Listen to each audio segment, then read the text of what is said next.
Hello, everybody. Welcome to another KMU Pod live podcast. I'm your host Ricky Tarugi, and joining me down there is Derek Relaford. How you doing, Derek? Doing pretty good, man. How you doing? Been a rough week. Yeah, I you were don't know if telling me, anybody's man. really. You've been facing some adversity. Yeah, I don't know if anybody noticed, but I've been pretty quiet on the page up until last night, Monday and Tuesday. I was pretty much in bed for most of those days. My anemia was really kicking my butt, so I've got myself rescheduled for iron infusions starting on Monday. So I've got three next week and two the week after. Is there a series of five? So hopefully that'll get me back to where I need to be. I had had my blood checked about a month ago, and they said I was slightly anemic. Well, after as we were going through the weekend, I started feeling rougher and rougher. And Monday, I couldn't hardly get out of bed, and I was like, man, something's wrong. So I called in sick that day and stayed in bed and went back to sleep for 4 hours, and woke up again. And the next day, yesterday, I called doctor's office and told them what was going on, and felt like I needed to have my anemia checked again because I felt like my iron was dropping again. And they squeezed me in yesterday and did my blood draw and called me this morning and said, "Yep, your anemia is bad again. We need to get you in for iron infusions." So 3 days next week and 2 days a week after that, and do my iron infusions again. It's always Is that something. does that I can't happen catch a quite break. frequently for you, or Not this bad. This is probably the worst it's been. I like I said, I couldn't hardly get out of bed. And like yesterday, I'd get up and like go 20 feet from my bed to the bathroom. By the time I got back to my bed, I was wiped out. I was like, what the crap? I have never felt really? that way. Never felt that bad. Feeling better today. Haven't done That's anything for for it Rodney because Cox, Christopher Unruh, Esther Unruh, Ellen Dotson, Queenie Albini. Do they know what causes it, or is it just your body decides to do that? apparently it just decides to do that, I guess. I've got iron pills that I was taking or trying to take, but they were tearing my stomach up too bad, so it stopped. But I'm gonna try tonight. When I'm gonna try her, the gal that scheduled my appointment. Suggestion. She's anemic too, and she said they mess with her stomach too, but she takes them at night at bedtime. They don't seem to be as bad. So I'm gonna try that and see how that works. Yeah. Because I got to do something. I just can't sit around and wait until Monday. So Nah. They started me on like it's Ozempic, but it's the Monjaro or whatever, hmm and it's pretty much fine. The only issue is like I take it on Thursday morning and I don't yeah, really notice anything.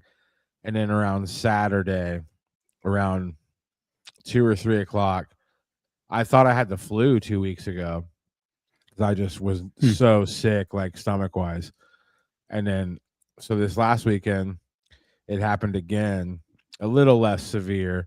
I take my another shot tomorrow morning. So I'm kind of, I'm assuming I'm gonna have another rough weekend, but my blood work's been looking really good, diabetes wise. So if it just makes me feel sick for one day a week, I'm gonna probably keep going with it. I gotta see the doctor after this next injection so they can kind of do a checkup on it. But yeah, man, not fun when you're not feeling good. Yeah, I know. I'm responding to a message asking me where somebody can watch the podcast at. I'm trying to here. Yeah, burn it. Ricky's page, Kansas Michigan Unsolved, over there on Facebook, is at 98,000 and some change followers. Yeah, 98,990. It's So if crazy. you're watching on YouTube, go like, and you haven't liked his Facebook page, go like it, become part of the movement.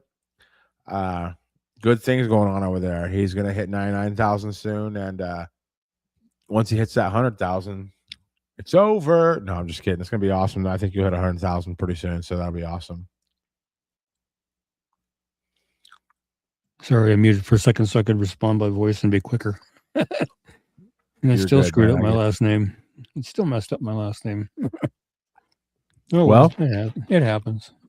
you're watching Kansas Michigan Unsolved podcast here every week. We go over flyers. All these flyers are made in house by Ricky Chabruggi there in Salina, Kansas, for his Facebook page, and you can find all these flyers on his Facebook page if you want to look at them closer. zoom in on them, or even download them, print them, whatever you want to do. We encourage all of those behaviors, and we kind of go over them each week. And if you know anything, there are numbers listed. But for the most part, the first half of the show, or like the first 3/4 of the show, we deal with primarily Kansas cases. So if the numbers go by too fast, you can typically just call KBI and they can get you where you need to be. Yeah. Excuse me. Excuse me. What's going on with my voice there for a minute? Hopefully nothing bad. Be one more thing I don't need. Right. Yeah. This is the unsolved homicide of Lori Heimer. She was brutally stabbed to death in her rural Area, Kansas home on June 25th, 2016. She ran her business, Lori's Poodle Patch, from her home.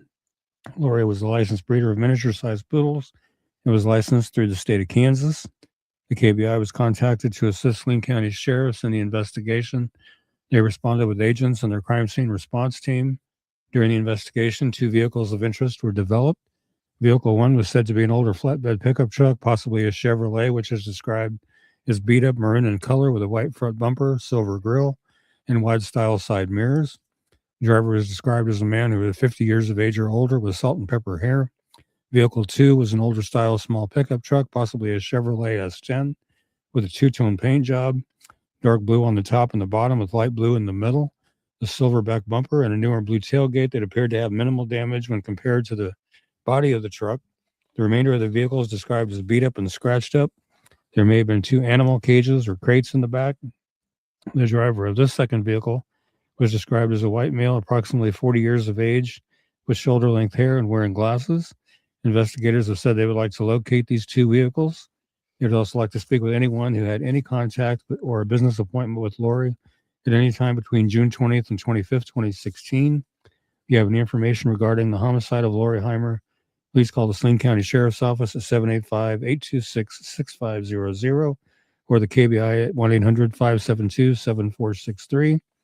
There is a reward of $37,500 being offered for information that leads to the arrest and conviction of the person or persons responsible for Lori's murder. So if you have any information, no matter how small or minute you think it might be, get it called in, emailed in, whatever you need to do so they can check it out and see if it's okay. See if they need it. Because it could be something they need. Yep. You might even think they've heard it 1,000 times already, but do it anyway. Yeah. Let's see what Queenie's saying over here real quick. It says, I wanted to tell you how thankful I was last weekend that I have a connection with this program. My granddaughter was telling me that she wanted to run away. She's 16. I got on the Facebook page, showed her all the runaway girls, and told her about how some of them were never get back home and nobody never knows what happened to them. Oh, well, hopefully she changed her mind about running away, Queenie. I'm glad it scared her. Sometimes they need that little reality check, to scare them straight a little bit.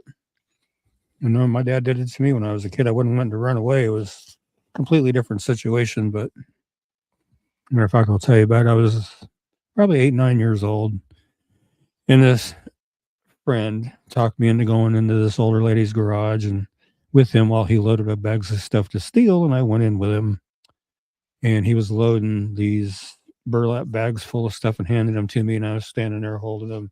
She come out and caught us, and we both took off running like bats out of you-know-where. And a little while later, there was a knock on our front door. It was the police department. Tell my dad what was going on. Well, my dad, unbeknownst to, I didn't find any of the details out until I was an adult, but at the time, my dad took me to the police department, took me to the juvenile officer that we had at the time. And I was told that I had a record, that if I got in trouble again, I was being taken from my family, toured to jail, all that good stuff. Scared me straight. It really did. But I found out when I was 18, not long after my 18th birthday. My dad died when I was 15. But my mom told me after my 18th birthday that my dad had all that rigged up, that I had no record or anything like that, that it was all just to scare the holy living snot out of me, which worked like a charm because I never got in trouble again. Yeah. I think that's important because, I don't know. A lot of people end up in situations where It's not like it was even your idea. It's just you're just like standing there, and next thing you know, you're like committing a crime. It's like Yeah. you got to really pay attention. I tell my kids all the time, I'm like, if your buddies are about to do something stupid, you have every option to just leave.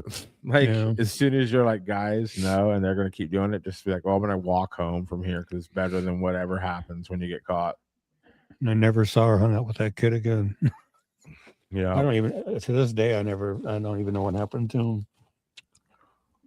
But yeah, like I said, my dad he was a cop back in 1966. My dad was before I was born. I wasn't born until 67, but so he made a lot of friends in the time he was on police department. And the juvenile officer at that time, Jack Gallagher, was a friend of my dad's. And they set all this up, like I said, to scare the holy crap out of me, and it worked like a beautiful charm. Evening, Raynetta. Hey, Raynetta. I've never been in trouble with the law at all since then. So hoping to keep it that way. I'm almost 58, 59 almost, so I don't want to get in trouble now. And it amazes me to see how many people's in their 50s and 60s and 70s I see in bookings sometimes. It just blows my mind. But anyway, moving right along. This one's Haley Davis, missing from here in Salina, Kansas since July 21st, 2023. 19 when she went missing, now 21. 5'6" to 5'7", weighs between 190 and 200 pounds. Her hair was last known to be dyed bleach blonde, and she has blue eyes. She left Salina, Kansas with a male acquaintance to go to Wichita. She was last active on social media and last heard from on July 21st, 2023. Wichita police say the investigation has led them to believe that Haley may be deceased. Again, when she went missing, she was 19. She's now 21. 5'6" to 5'7", weighs between 190 and 200 pounds. Hair was last known to be dyed bleach blonde. She has blue eyes. If you have any information regarding Haley's disappearance, or you know her whereabouts or the location of her remains, please call Detective Owen at 316-268-4185 or via email aowen@wichita.gov. To remain anonymous, call Crime Stoppers at 316-267-2111, or you can call KBI at 785-296-4017 or 800-572-7463. Or scan that handy dandy Crime Stoppers QR code down there where it says scan me. And I'll take you to a form on the website where you can fill out your information there and get it into them that way as well. And see what we can do to help bring Haley home. So I know her family really wants to get her found and brought home.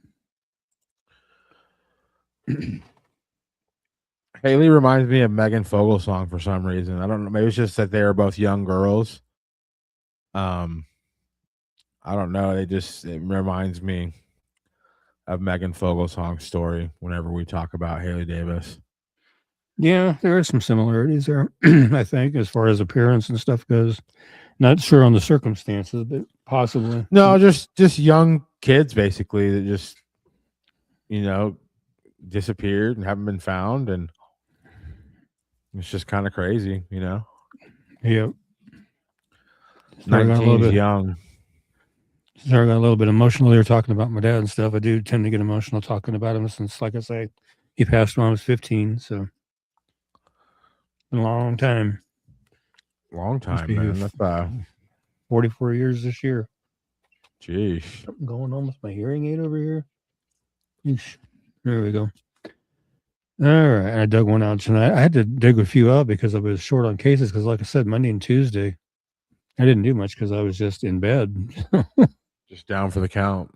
Yeah, I'm glad I'm feeling better. Not 100%, but better.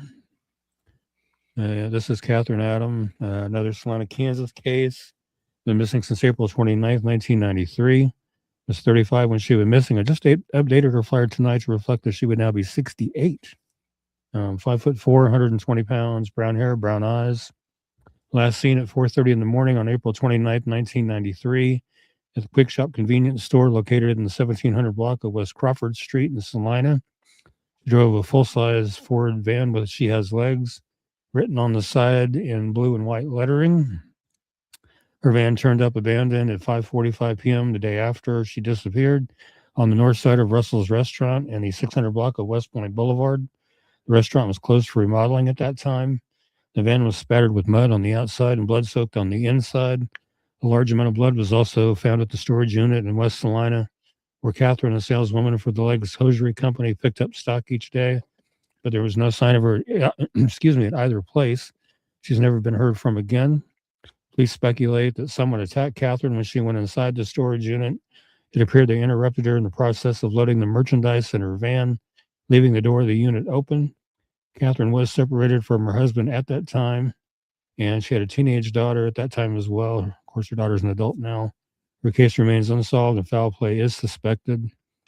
I do know from reading articles in the Salina Journal that they did say police questioned her soon-to-be ex-husband extensively, and he was cleared. So, but if you have any information regarding Catherine's disappearance or you know her whereabouts, please call the Salina, Kansas Police Department at 785-826-7210 or Crime Stoppers at 785-825-8477. Or you can text SA Tips to Crimes, which is 274-637, or go to www.pd.salina.org and follow the Crime Stoppers link to submit a tip. Or you can call KBI at 785-296-4017 or 800-572-7463 and see what we can do to help get Catherine located and back to where she needs to be.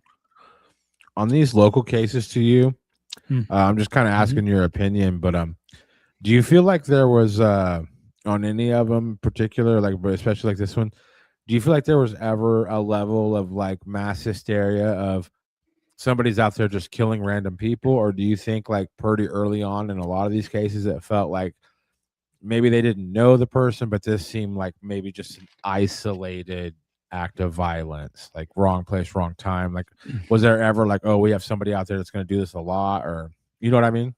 Yeah, I don't think there was ever any speculating that there was possibly a serial killer involved or anything, but who knows? It's hard to tell. I mean, there's several unsolved ones here in Salina, and they did reclassify Catherine's case as a homicide case because of the amount of blood that they found in the van at the storage facility. They didn't think she could survive the injuries that she sustained, so they do believe she is deceased. So, unfortunately.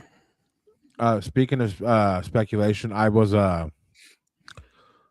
on YouTube the other night and I saw a video that was the thumbnail and title was basically alluding to updates in the I-70 killer situation, but I didn't get a chance to watch it. What do you know of any actual updates, or was that just some clickbait? Or I haven't seen any. I'll have to do some search and see if I can find the video you're referring to, because I'd like to see that. I think one of the most detailed books that's ever come out was written by a reporter in Missouri that covered, I think, just about every case attributed to the I-70 serial killer, and wrote a pretty detailed book. He wrote with police officers and stuff like that. So, I mean, he was on the inside quite a bit, but his book is pretty good. I have a copy of it. And do you personally think the I-70 killer, because I kind of did like a deep dive on some other videos, but basically there's definitely, so it's like Kansas, Missouri, but then also like a decade later there was some, I think, in like the southern part of America, like Texas maybe. Yeah, they were different gun. But yeah. There's a couple, no, there's three in Texas that they very similar in MO as far as strip malls and that kind of thing. But it was a different caliber gun, which could be easily explained if, because media made it pretty clear that the police knew what kind of weapon he used, the kind of ammunition he used. So all he would have to have done is just switched up guns. It would have been easy to do. So, I mean, they can't conclusively prove it's him, but the MO is very, very similar. I guess I'm not a cop at all, but to me, like, I would need more than that. Like, and I think the police would definitely not release, like, if they're going to make that connection, I'm pretty sure they definitely have some puzzle pieces that make that fit. But to me, like, from what I watched, the only thing that was like really similar about him was like the location, maybe the kind of suspect, like the behaviors, but they were all like low level robberies at the end of the day. Like there was cash, taken from the, so like, I think that all you need is somebody who's desperately in need of some cash, and they could go and do something horrific. So I don't know. It's really interesting, and it could be the same guy, but I think that it'd be really, to me, I'd have to have some more evidence to see that he did more than Right. just. I think there's even some like around Kansas and Missouri that some people speculate maybe he did, maybe he didn't do, just because there were Yeah. similar, small Yeah. similarities, basically. Yeah. Yeah. There were the two down in Wichita were definitely linked to him through the ammunition and the Mhm. weapon type and everything. What was I going to say? Oh, in regards to Catherine's case, though, I remember I was working at Boston Travel Center at the time behind the field desk, and that would have been 1993. And not long after she disappeared, a couple of detectives came into the truck stop, and they had composite of the I-70, I-35 suspect, and asked us to put it up, see if it would generate any leads or anything. So we did. And actually, I made a copy of it and kept the one they brought us out and put the copy up. But anyway, and I still have that composite too.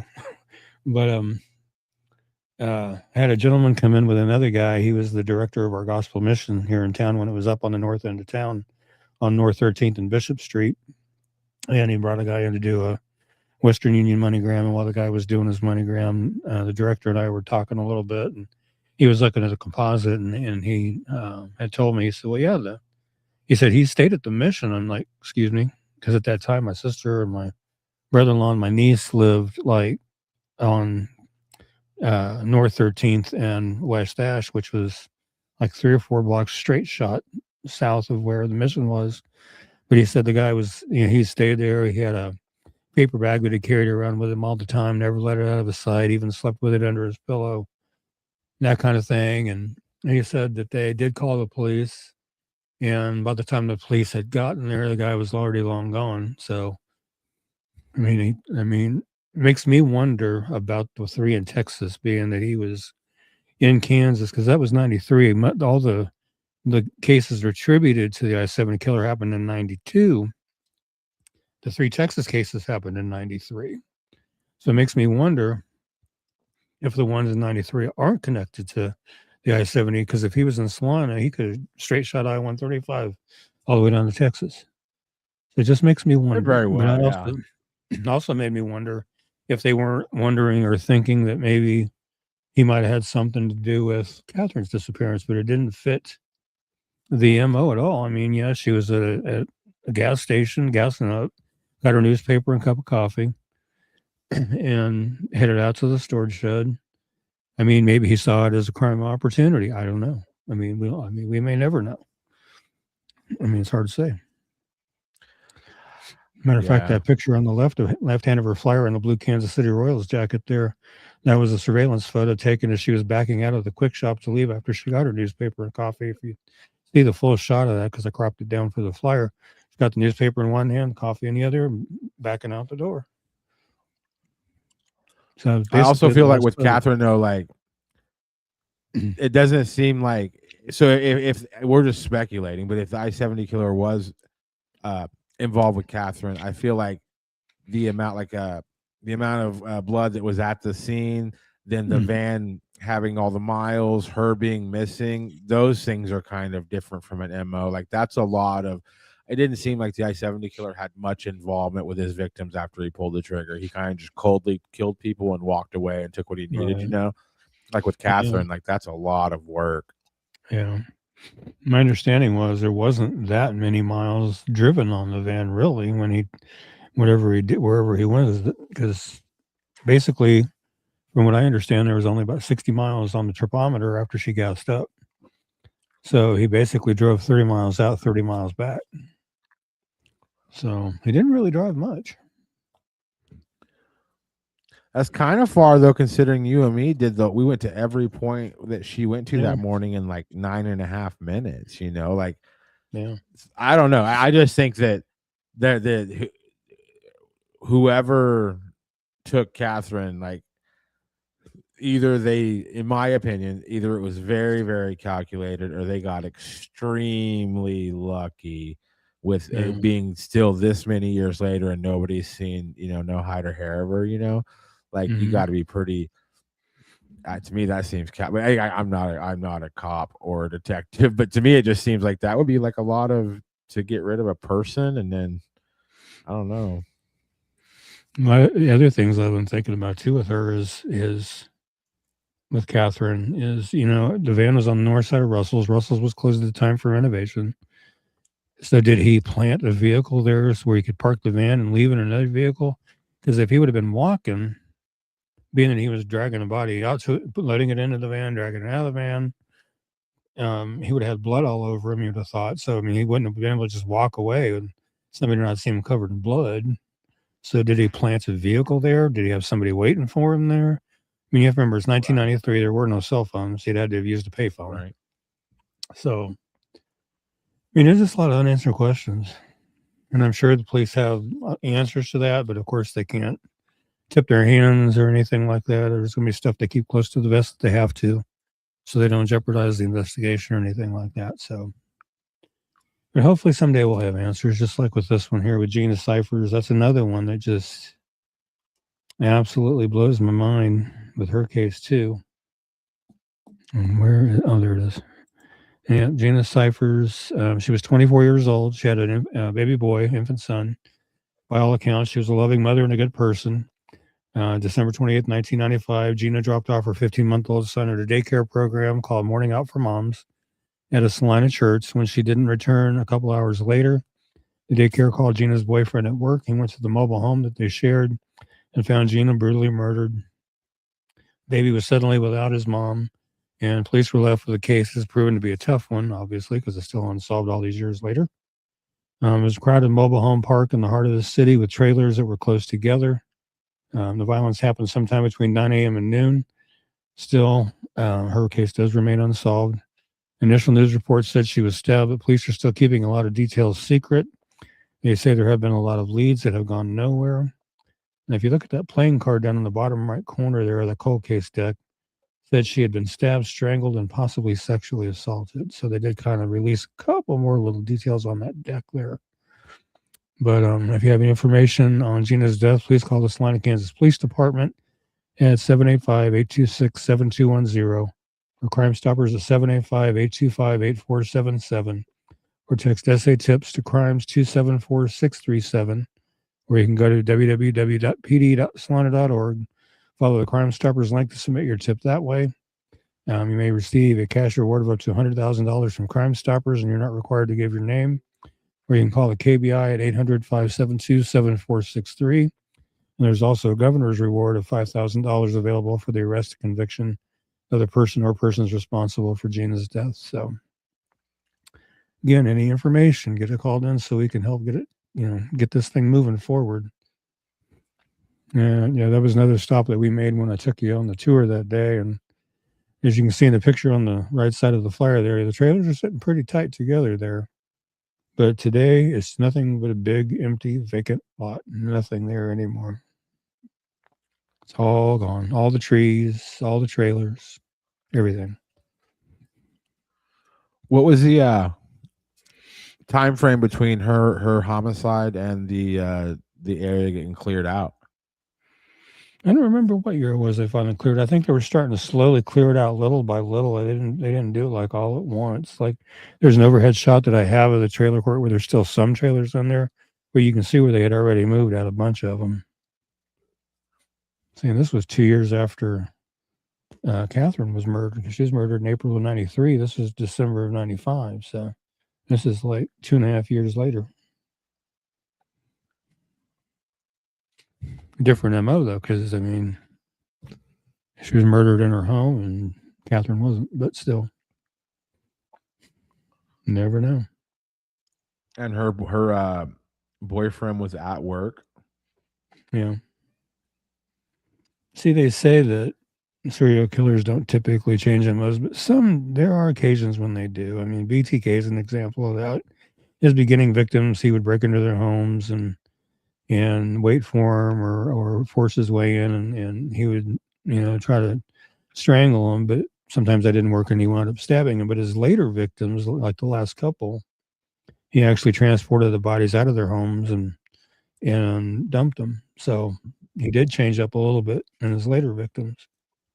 So you can't necessarily say serial killers don't change their MO, because on occasion they do. They call it escalation or progression. Yeah. So as they start feeling more comfortable committing their crimes, they'll change things up a little bit. I think there's also like there's different kinds of serial killers, like there's people like that, like that's like real, like you have people like BTK, you have what's the dude that they never found that would leave the ciphers? Oh, Zodiac, No yeah. pun. Yeah, so like that's more of like I think you have like these psychological people that are out there like Yeah. playing with humanity basically, but then you have people that just don't care about human. Like I was watching, that movie Goodfellas. Yeah. I was watching a YouTube documentary, like a little short documentary last night about the actual guy that Joe Pesci plays in Goodfellas, Oh, yeah. I and can't think of like his name, but yeah, I know who you're talking about. Sammy or something maybe, or Sonny maybe. I don't know, I forget. But anyway, he essentially like he was a most people, like if you watch Goodfellas and you just think of him like in time, like he was just like a mobster and he was a dangerous person. But like if you just look at Yeah. facts, like the guy was kind of a serial killer who happened to be in the mob. Like he was basically killed by the mob because they were tired of how much of a like he was just killing people for no reason, just like Right. just to do it. So like, but to me, I don't think his were super like methodical or he thought about it most of the time. Like it sounded like he just, if somebody annoyed him, he just pointed a gun, just killed him right there, and then just got rid of him basically. So I don't know. I think it is dangerous to say like all serial killers kill everybody the exact same way. I'd be like, some probably do. I think some people don't have a full on plan. I see Brandon chat traces. Wish we could get answers on Haley. Yeah. Wish we Yeah. could too. Wish we could too. That's just a bizarre case. Nellie Hubbard. And we're going to take a step back to 1981. Nellie Hubbard, and this one's an interesting. I think this one might have been just probably a burglary gone wrong or something. Maybe I don't know. But this is Nellie Mae Hubbard. This is March 14th, 1981. Her murder is still unsolved. Happened on March 14th, 81. She was found deceased in her residence at 1008 East Elm Street on the cot she slept on in her living room. She was covered with a sheet, and the scarf she usually wore was found on the floor. Usually, they say when somebody murders somebody and they cover them with a sheet, that means they're usually known to the person. So, the person that killed her may have known her. Nellie put up a struggle during her attack. Ultimately, Nellie died of asphyxiation. She also suffered 8 broken ribs. One was broken in 2 places. She also had a broken bone in her throat. Also had an injury to the back of her skull. She also had bruises on her arms, and there was evidence of other internal injuries. Upon searching Nellie's home, investigators found $93,000 in cash. And it was my understanding is that it was not all in one location. It was like in tin cans in various locations throughout the house. So it wasn't all like in a box somewhere or in a chest somewhere. It was in small tin cans scattered around the house. And over $100,000 in certificates of deposits or CDs, and a large quantity of silver coins that dated back to 1886. Investigators also discovered that Nellie's home was filled with miscellaneous household items, trash, and other clutter that made 2 bedrooms completely unusable. Nellie does deserve to be able to rest in peace, and her killer does need to be brought to justice.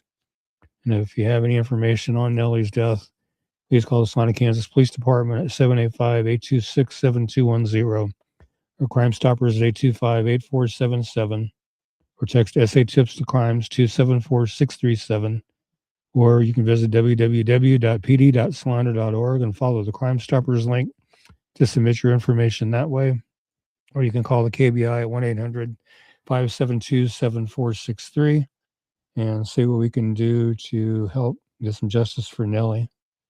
Not sure. I would actually like to be able to find out if she does still have any family members around, because I would love to be able to get a better photo of her. I just have the one up there from the microfilm of the Salina Journal that's on the public library website, and as you can see, it's not a very good photo. But the cigarette lighter on there, the significance of that is that was found under Nellie's body when they moved her body, and she was not a smoker and didn't have any reason to have a lighter. So they feel like that lighter belonged to her killer. So they're asking if anybody knew anybody that had that particular lighter at that time. To call that information in as well. And that is the actual lighter that was found under her. I managed to get a picture of that lighter from a detective down at the police department before he stepped away from the police department. But I'm grateful that he did that, because the only thing I could find was, again, another black and white photo and microfilm line in journal archives, and it wasn't even the actual lighter. It was a replica of that lighter. But this is the real deal. I mean, you can look at the dome on the lid on the left picture, and you can see the fingerprint dust on the top of it. So that's the real deal lighter right there. As part of a set of lighters, I guess, that were put out during the time of a general election around that time. So hopefully they were trying to track that down. I guess they were sold at gas stations, I guess.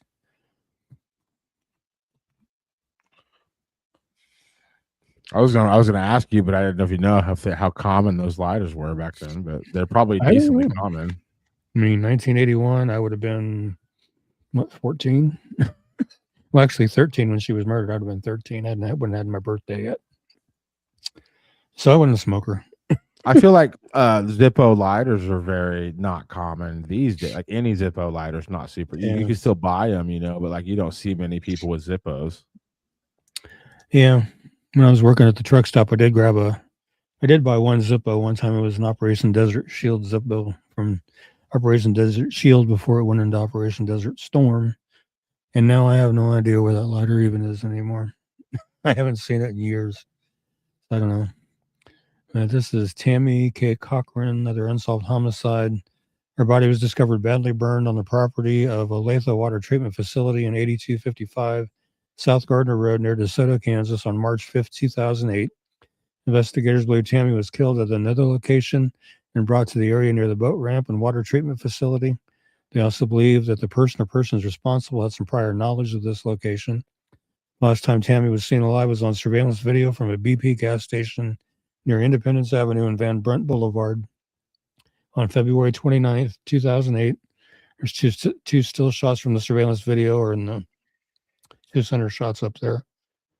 If you have any information regarding Tammy's death, please call the Olathe, Kansas Police Department at 913-971-6728, or you can call the TIPS hotline at 816-474-8477. There is up to an $18,000 reward for information that leads to an arrest of the person or persons responsible for Tammy's death. You can also scan that Say It Here QR code over there on the Crime Stoppers banner, and it'll take you to a form on that website where you can fill out your information that way as well, and see what we can do to get justice for Tammy and her family and friends.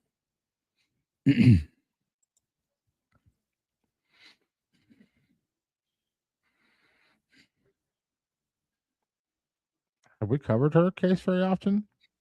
No, actually, last week was the first time we'd covered it in quite a long time. I had been talking to a family member of hers, and she'd reached out to me to see about doing a flyer, and realized I'd already had one made, so decided to pull it out. Yeah. Okay. Yeah. Let's say the name sounded familiar. Yeah. It does need to be solved. That's been long enough. And this was Catherine Alcox, missing from Coffeyville, Kansas since December 31st, 2023. 50 years old when she went missing. She's now 52, 5'2", 135 pounds, black hair, brown eyes. It's believed that she may have went to Cushing, Oklahoma. Last contact Catherine had with her family was on or about December 31st, 2023. And she was 50 when she went missing. She'd now be 52. She's 5'2", 135 pounds, black hair, brown eyes. If you have any information regarding Catherine's disappearance, excuse me, or you know her whereabouts, or you've had contact with Catherine after December 31st, 2023, please call the Coffeyville, Kansas Police Department at 620-252-6160 or the KBI at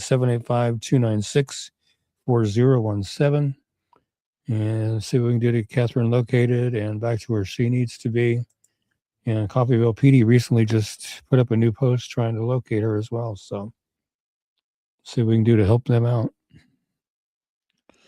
I've never been to Coffeyville. There's a podcast in that town that I used to listen to a little bit. It seems like a pretty interesting spot. Yeah, I don't think I've ever been there either. I don't remember. Who knows? That might have been.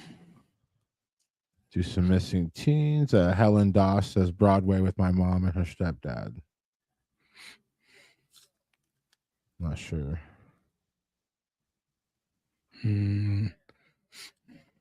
Oh, I thought I saw. She said she thought she saw that woman in Wichita and Broadway with my mom. If you think you did, you might want to call that in and let the police department know about that so they can check it out. Let's see. This one is Juan Jose Cadillo Luna. And where is this handy dandy flyer hiding from me out here? Missing from Wichita, Kansas since February 24th, 2026. 12 years old, 5'5", 110 pounds, black hair, brown eyes. Last seen around midnight. Last seen in the 2300 block of North Jackson Avenue in Wichita. And he's 12, 5'5", 110 pounds, black hair, brown eyes. Last seen wearing a red Nike hoodie, like that up there in the photo, and navy shorts. If you have any information regarding Juan's disappearance, you know his whereabouts, please call 911 immediately or call the Wichita, Kansas Police Department at 316-263-6011 or the KBI at 785-296-4017. Let's see if we can get Juan located and back to where he needs to be. That location is, it was last June. Okay. I don't know if she has a history of drug use or not, Helen. She may have. I don't know. Says she was messed up really bad on drugs. It was last June. Locations around some reintegration houses. State used. Uses. Same place where her daughter ran from. Okay. And I wanted to cover Jasmine again this week because there's still nothing new on her. I've been keeping up with her mom's Facebook to see if there's any developments, and so far nothing. Jasmine Moore's missing from Wichita, Kansas since February 12, 2026. So 13 days now. She's 16, 5'6" to 5'7", weighs 150 pounds. She has brown hair that was dyed black on one side, red on the other, and brown eyes. She's not familiar with the Wichita, Kansas area, and she may be scared or disoriented. She does not have her cell phone with her. Again, she's 16, 5'6" to 5'7", weighs 150 pounds. Brown hair that was last known to be dyed black on one side and red on the other, and brown eyes. She may be wearing a plain navy blue or black shirt, possibly a tank top, and Hello Kitty sweatpants similar to the photo above. If you have any information regarding Jasmine's disappearance, you know her whereabouts, please call 911 immediately or call the Wichita, Kansas Police Department at 316-263-6011 or the KBI at 785-296-4017. And see what we can do to get Jasmine located and back home to where she needs to be.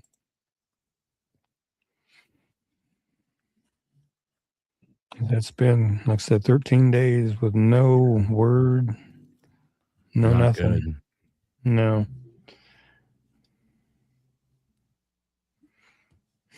Oh, come on. Stupid phone. What'd you do?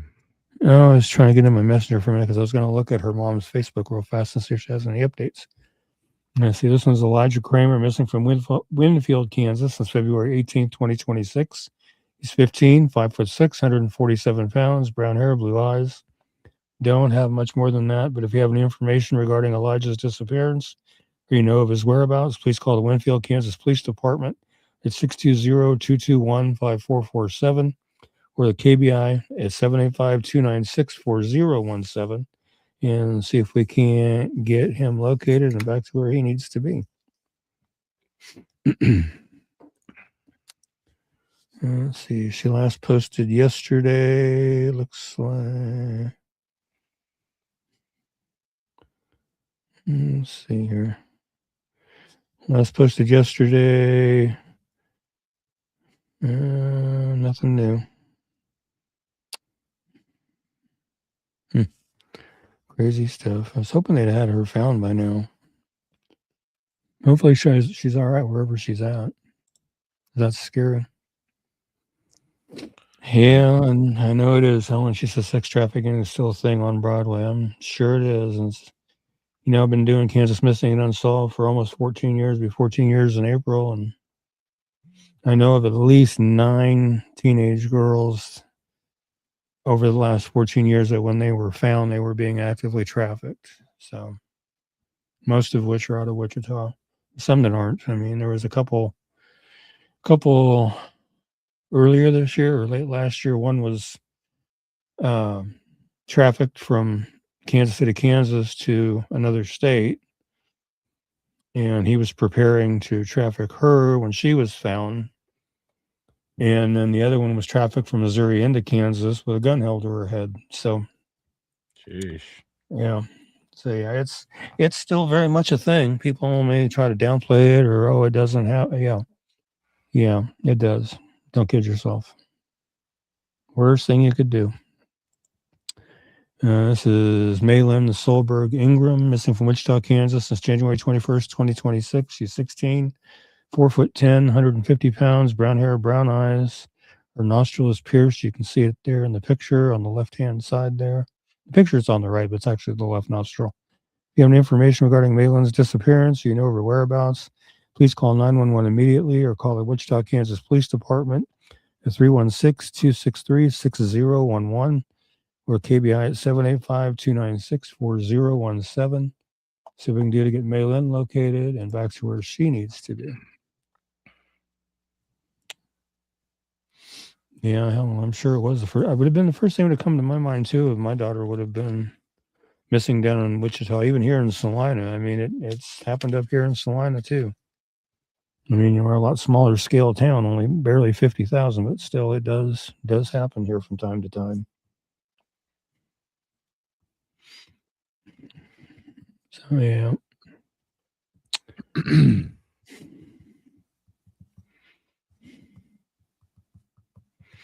I'm responding to a message. Give me just a second. You're good, man.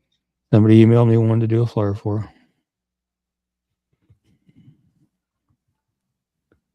Eek. I can't spell tonight. Okay. This one's, I hope I'm saying this right. Nasaya Yahweh. I hope I said that right. And Helen is saying her daughter and other girls were harboring with this grown man and his mother, 5 other girls. Oh my God. I hope he went to jail. I really do. Yeah, this is Nasaya Yahweh, missing from Wichita, Kansas, not the Wichita. Since December 19, 2025, 14 years old, 5'1", 140 pounds, black hair, brown eyes. Maybe with a, and here's another one. Maybe it's believed that she may be with a 35-year-old adult male, which is just crazy in my opinion. What is a 35-year-old man want to have anything to do with a 14-year-old girl unless it's something nefarious? And I'll just let your guys' imaginations go wild with that one. But anyway, she's 14, 5'1", 140 pounds, black hair, brown eyes. If you have any information regarding Nasaya's disappearance, you know her whereabouts, please call 911 immediately or call the Wichita, Kansas Police Department at 316-263-6011 or the KBI at 785-296-4017 and see if we can't get Nasaya located and away from that guy. Because she doesn't need to be. And he didn't, and Helen says the guy didn't even go to jail. He should still be in jail. Should still be in jail. Bro.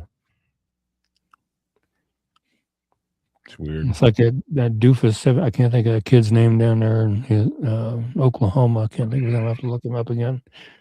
But when he was 17, he had choked and raped two of his girlfriends, videoed it on his phone, tried him as an adult, and was looking at like 73 years in prison. But and I'm going to just say it, idiot judge that presided over the whole thing basically gave him 150 hours community service and had to undergo treatment, counseling or whatever until he was 19. And that was it. Went from looking at 73, and he was reverted back to a juvenile defender from an adult defender. And I know one of I can't remember, it was a senator or congressman from Oklahoma is just having a fit about it, when investigations launched and everything. And since then, that judge has resigned, but saying that's not why she resigned and all this other crap. I guess she has a history of light sentences like that. I mean, I want to talk about the equivalent of now don't do it again. That's it. Yeah. It's ridiculous is what that is. Anyway, moving right along. This is Jasir Johnson, missing from Douglas County, Kansas since October 21st, 2025. 16 years old, 5'5", 160 pounds, black hair, brown eyes. It's believed that he may be in the Topeka, Kansas area. And he's 16, 5'5", 160 pounds, black hair, brown eyes. If you have any information regarding Jasir's disappearance, you know his whereabouts, please call the Douglas County, Kansas Sheriff's Office at 785-843-0250 or the KBI at 785-296-4017 and see what we can do to get Jasir located and back to where he needs to be.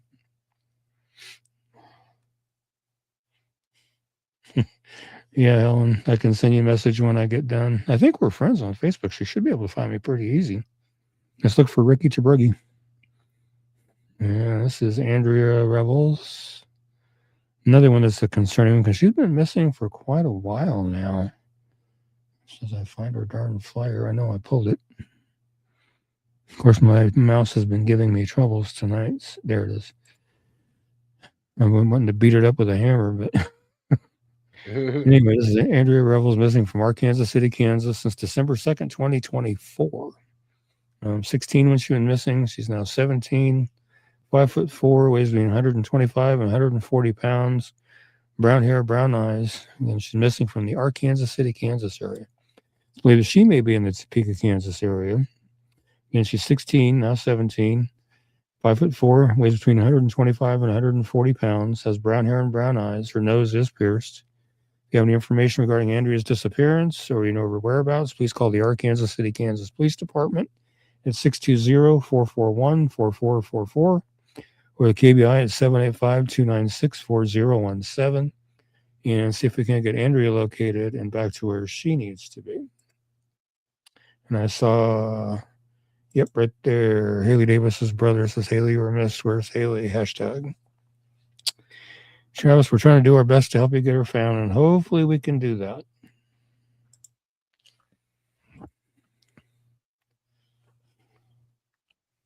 And you can see each week we're keeping the heat on by keeping her flyer out there. Did you read Andrea's flyer? Yeah, I just did that one. Okay, sorry. Yeah, I got a little. And we're ready to move out of state for a little bit.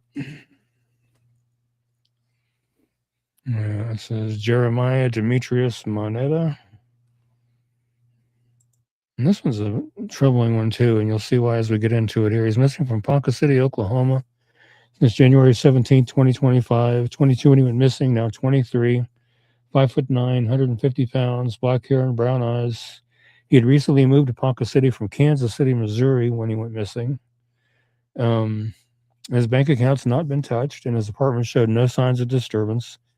His cell phone was found in somebody else's possession, and his asthma inhaler that his family says he never leaves anywhere was found on a stranger's porch. So to me, that makes this case very troubling, because I'm sure if he never leaves his inhaler behind, it's something he probably desperately needs. It sounds like he has asthma pretty bad, I'm guessing.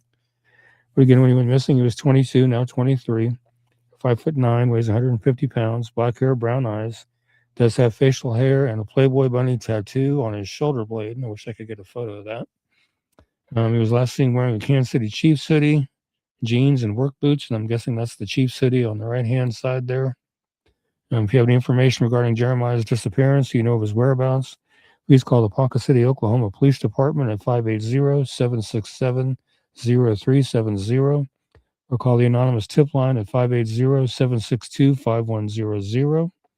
Or you can text your information to PCPD plus your message to crimes 274637 from your cell phone, or you can email your information into Crime Stoppers at poncacityoK.gov and see what we can do to help get Jeremiah located and back to where he needs to be.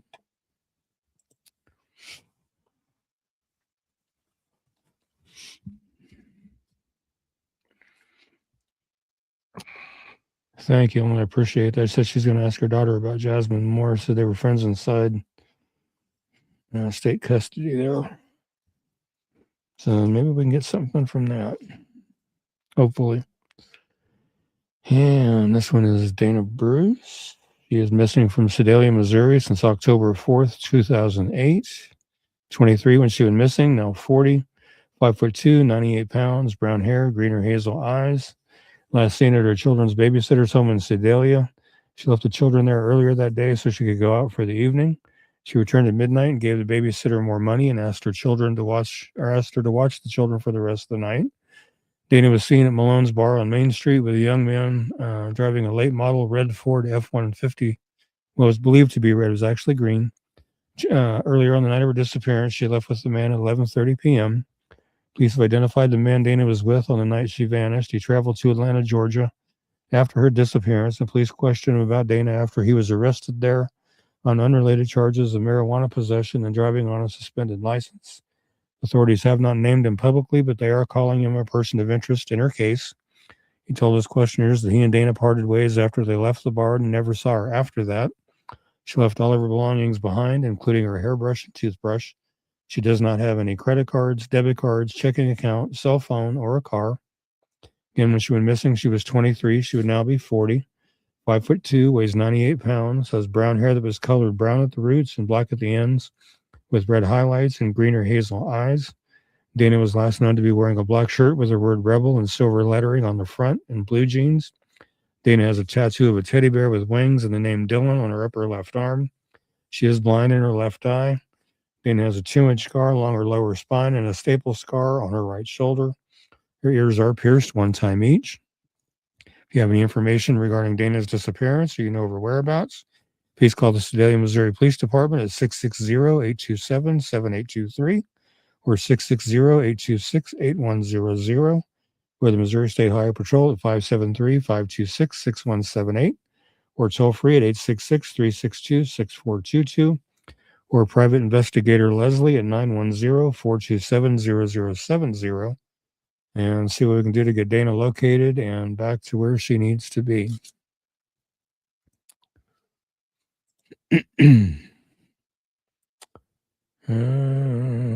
Are there any updates on the missing person from Colorado? And she was found in California. I haven't heard any more. I know what case you're talking about. I can't think of her name, but I have not heard any more on that. I know her mom wants to still keep her out there as a missing person.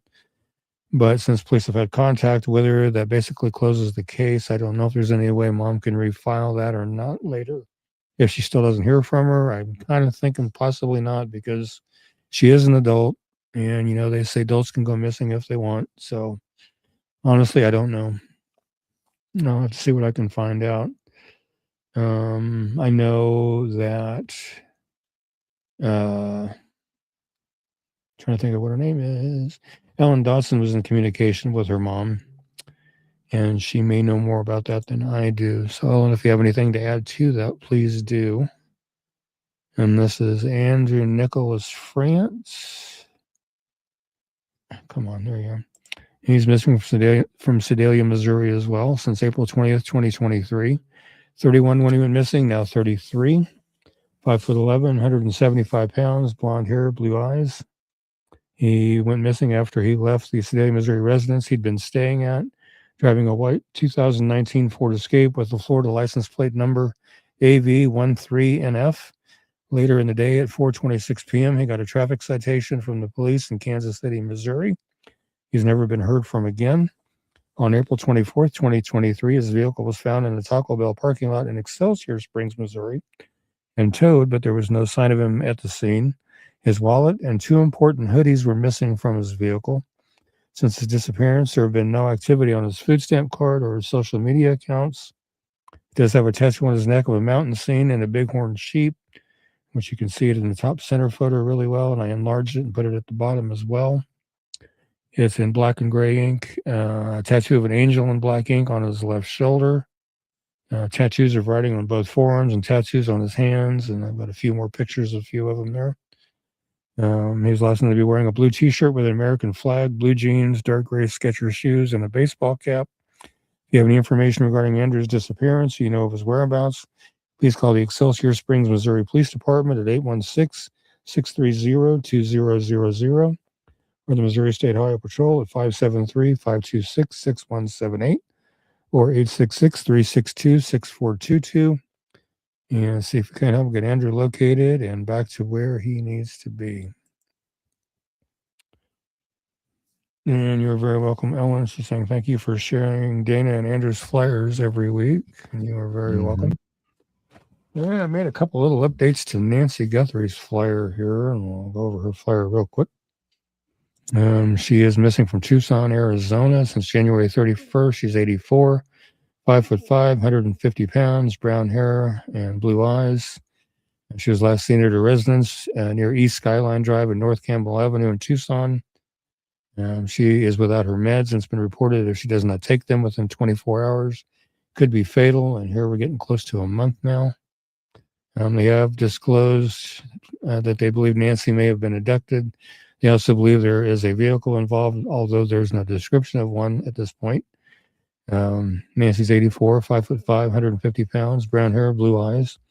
She is the mother of Savannah Guthrie, who's the co-host of the NBC Today show. Authorities are requesting any video or photographic information be submitted for evaluation and analysis of evidentiary value in Nancy's disappearance.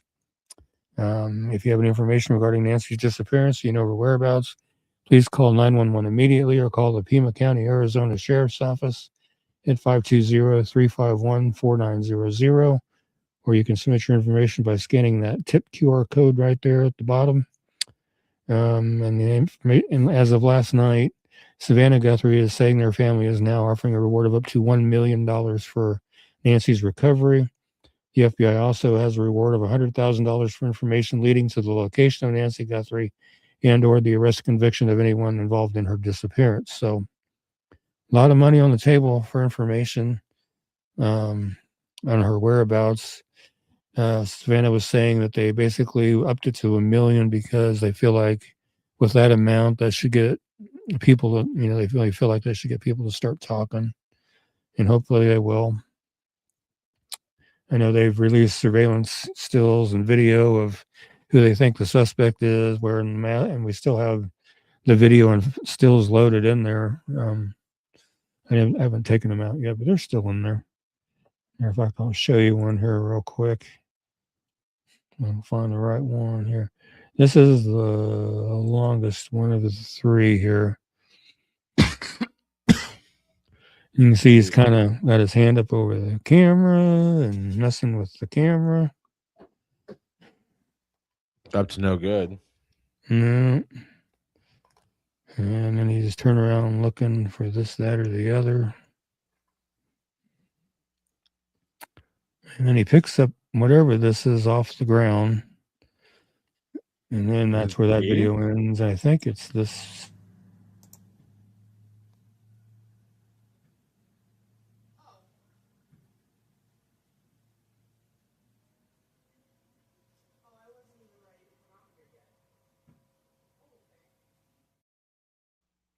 And then there's this clip here. And the interesting thing about this clip, no, not that one. Maybe it's in the photos. Let's see if I can find the right photo here. This one. This one here, he's not wearing the backpack. So what I've seen recently is the sheriff's department thinks that this shot without the backpack was taken like in a day or days right before the abduction, like he was casing or something. So they feel like he's been to her residence more than once. But I don't know. There's a still from the full-length video. And it looks like if you look at that shot there, you can see he's got a pistol in a holster right front center of his pants there, which to me is a very unusual place to carry a pistol. Why would you carry it right there? Kind of an unusual place. See where you can see it in the shot there. But he's definitely got a gun. And they did say that they did find some traces of blood of that turned out to be Nancy's on the front step there at the house, and so they think she did suffer some type of injury because it wasn't much, but they figure she suffered some type of an injury. So again, if you guys have any information, get that called in and see if we can help get her located and back home to her family, because they are just way more than beside themselves with worry. Because like I said, with the information they had on the flyers, but she didn't have her meds, and they're saying if she doesn't take it within 24 hours, could be fatal. It's been almost a month. So it's getting pretty sketchy, pretty serious. Need help get her found. Yeah, thank you, Ellen. Rochelle Hammond. She's talked to the police, but her mom will not take anything down from when she was missing until she comes home. So as far as the police are concerned, they've talked to her. She's not missing. She's an adult. She can basically be missing everyone. I mean, I can understand her mom's position. I really do. But she's just going to have to kind of wait and see if Rochelle decides to make a trip home or reach out by phone or something, you know. I mean, she's obviously okay and out there doing her own thing. So, yeah. But hopefully Rochelle will contact her mom, at least talk to her mom, let her mom know she's all right.